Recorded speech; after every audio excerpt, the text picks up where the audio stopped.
I was surprised. So it was named a top 100, and it was actually named a top 10 in Ontario. Last week, the Italian version was published in Italy. Blown away. I used to write all the time, and as a child, as a teenager writing, my stories had white characters. My name is Yu-kyoung Choi. I am a Toronto-based author and educator.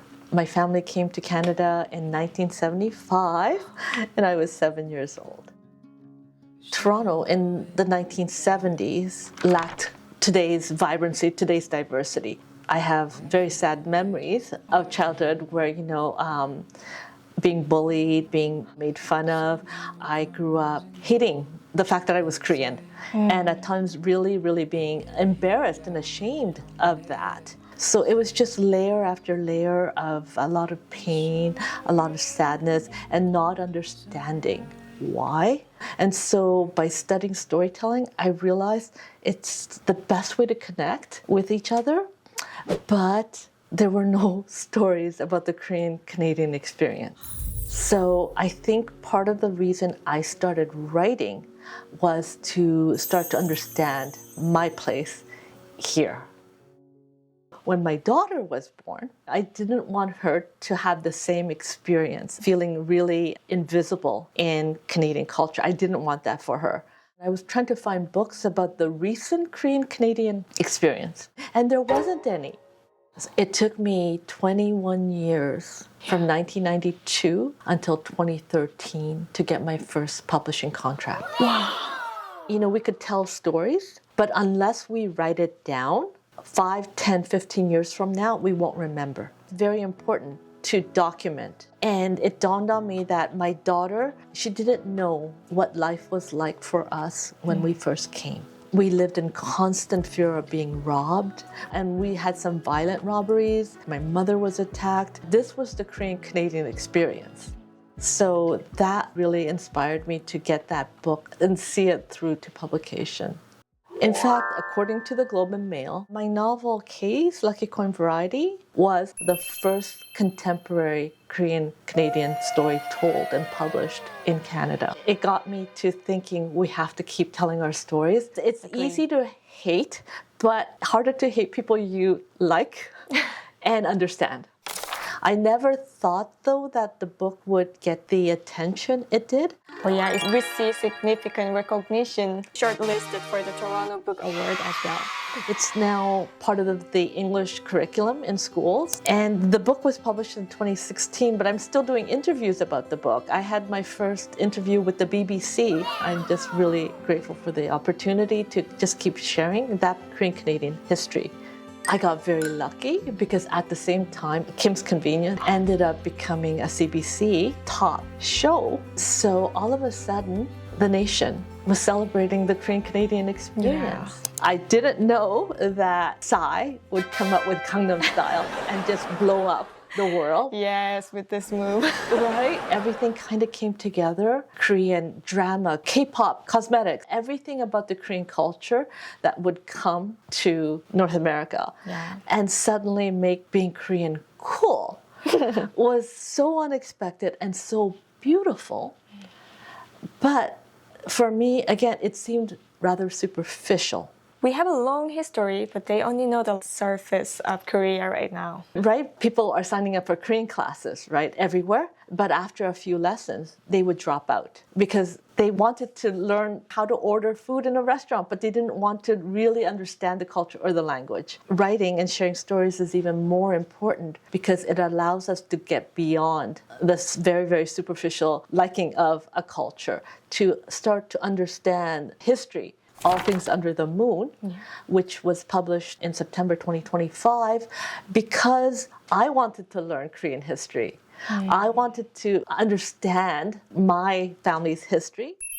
The novel explores women's lives and choices in 1920s Korea.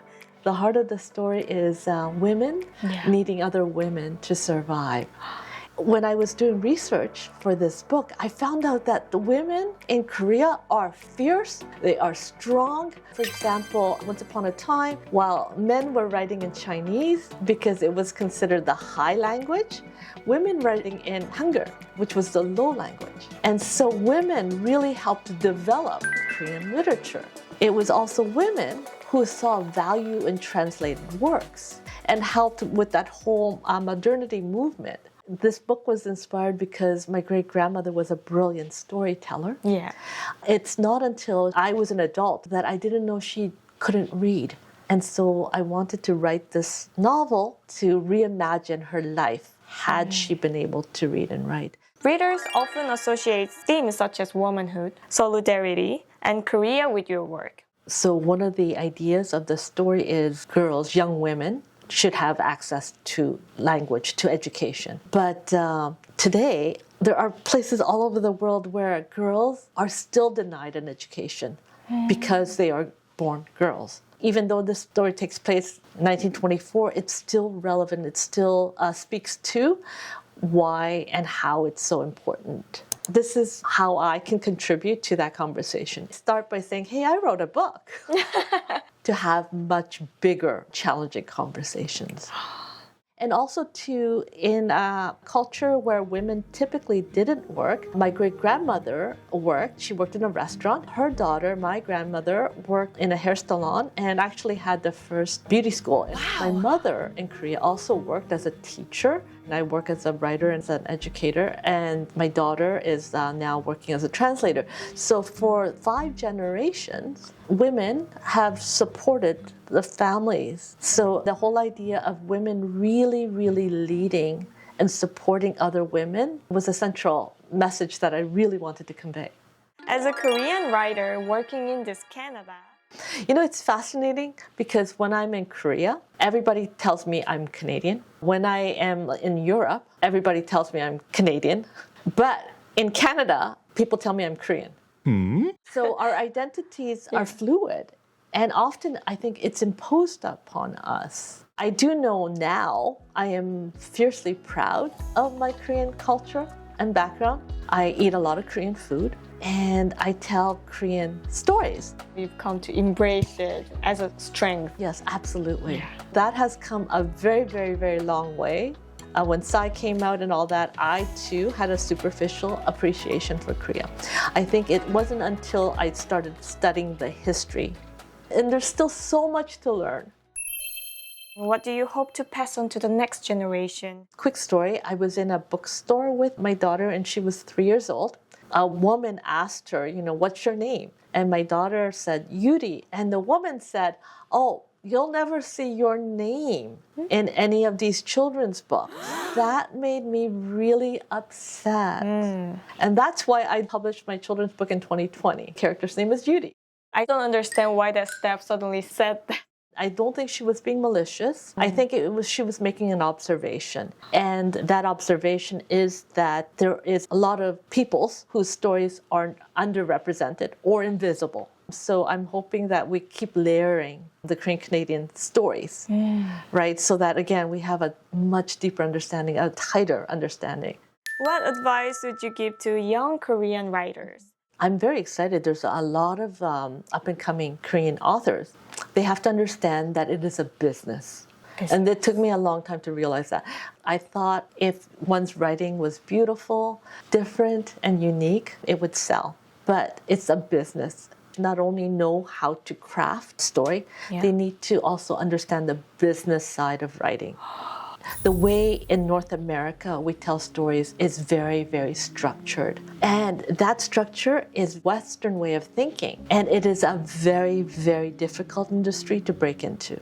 I find in the industry, the front door is often locked. So you need somebody to open the side door. That's how I got through in publishing. I met somebody who opened the side door and said, hey, Anne, come in. And so that person then introduced me to who became my editor. I would advise anybody, especially Korean Canadian writers, to get out there and start meeting people in the industry. Vitally important to be seen, to be able to ask the right questions, and to connect with the right people to see if they can open that side door. It's finding people whose core values match your core values, who inspires you, who doesn't discourage you. It is so easy to be discouraged because some people will tell you you'll never get published.